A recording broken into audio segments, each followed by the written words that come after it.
క్రీస్తు కూడా లేవలేదు. మరియు క్రీస్తు లేపటిలా మేము చేయు ప్రకటన వ్యర్థమే, మా విశ్వాసము వ్యర్థమే.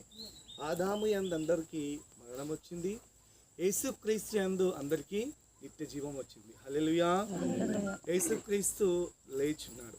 ఆయన సమాధిలో మరి ఉంచబడి తిరిగి 3వ దినమున లేచిండు. అది మనం అందరం నమ్ముచున్నాం. ఎప్పుడైతే అది నిజమని నమ్ముతున్నామో సమాధుల్లో ఉన్నవారు కూడా లేస్తారన్నది నిజం. అందుకంటున్నాడు ఆదాము యందు మరణం అందరికి వచ్చింది. ఎందుకు మరణం వచ్చిందంటే అక్కడ ఆదాము అవ్వలు పాపం చేయడం వల్ల అందరికీ భౌతికంగా మరణం వచ్చింది. కాబట్టి అదే మరణాన్ని యేసుక్రీస్తు జయిస్తుంటున్నాడు.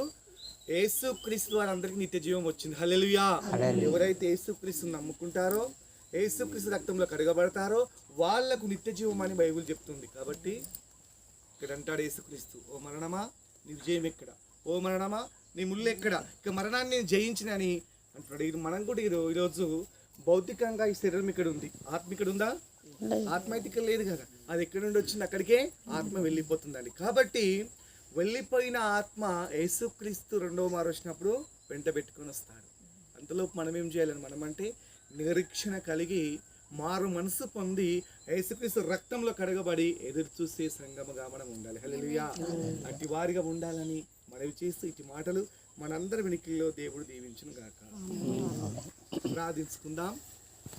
కృపా సత్య సత్పురుడా, నీ పాదములకు స్తోత్రములైన ప్రభా. ఇదిగో తండ్రి ప్రభా, నీ దాసురాలైన ప్రభా సుశీలమ్మ నాయన 5 దినాల కింద ప్రభా నీ అన్ని పిలిచింది ప్రభా. నీకు స్తోత్రములు. నీకు ఇష్టమైంది ప్రభా నీ పిలుచుకున్నావు నాయన. అవునని కానీ కాదని మేము అనలేము నాయన. ప్రభానికి స్తోత్రములు తండ్రి. ఇదిగో తండ్రి, మేమందరం ఒకరోజు ప్రభా అదే మార్గంలో మేము వచ్చేవారమేమో, కానీ ఒక్కొక్కరికి ఒక సమయం ఉంది నాయన. నీ విడైతే ప్రభా ముందుగానే నీ దగ్గరికి వచ్చింది నాయన. నీకు స్తోత్రములు. తను విడిచి వెళ్ళిన తన కుమారుల్ని, కుమార్తెలను, అక్క చెల్లెలను, రమ్ముల్ని, రక్త సంబంధికుల్ని, బంధువులు ప్రభా నీవే ఓదార్చి బలపరిచి నిరీక్షణ కలగజేయండి. అవును, ఈరోజు మా మధ్యలో ఉన్నటువంటి అక్క, అమ్మ మరి చనిపోయి ఉంది. మేము ఒక రోజు చనిపోతాం, కానీ చనిపోక ముందే మాకు ఒక మాట తెలిసింది ఏంటంటే యేసుక్రీస్తుని నమ్ముకోవాలి.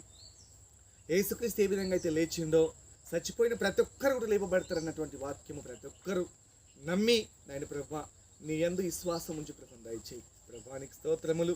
నువ్వు మోసే చచ్చిపోయినాక యోషువతో అంటున్నావు, మోసకు తోడుగా ఉన్నాను, ఇక మీకు నేను తోడుగా ఉంటాను అంటున్నావు ప్రభా. ఈరోజు కుటుంబీకులకు ప్రభా నువ్వు తోడుగా ఉన్నావని నమ్ముచున్నావు తండ్రి. వచ్చిన బంధువుల్ని, స్నేహితుల్ని, సేవలాశుల్ని, సంఘస్థుల్ని ప్రతి ఒక్కరు దీవించుమని ప్రభా. అమాత్మకు శాంతి సమకూర్చమని నీ చిత్తమైతే ప్రభా. 2వ మారు నీవు ఈ లోకానికి వస్తున్నావు తండ్రి. వచ్చినప్పుడు నీ దాసులను వెంట పెట్టుకుని వచ్చినప్పుడు ఆ మధ్యాకాశ విందులో మేమందరం పాలి భాగస్థలం ఉండి ఆ 1000 సంవత్సరాల పరలోక రాజ్యంలో మేము ఉండాలంటే ప్రభా మా క్రియలు బాగుండాలి, మా విశ్వాసము బాగుండాలి, మేము లోకంలో మాదిరిగా జీవించాలని సెలవిస్తున్నాం ప్రభా. జీవితం మాకు అందరికి దయచేయమని, కుటుంబాన్ని దీవించమని మా రక్షకుడైన యేసుక్రీస్తు పేరిట ప్రార్థించు అడిగి వేడుకుంటున్నాను తండ్రి. పరలోకమందున మా తండ్రి, నీ నామం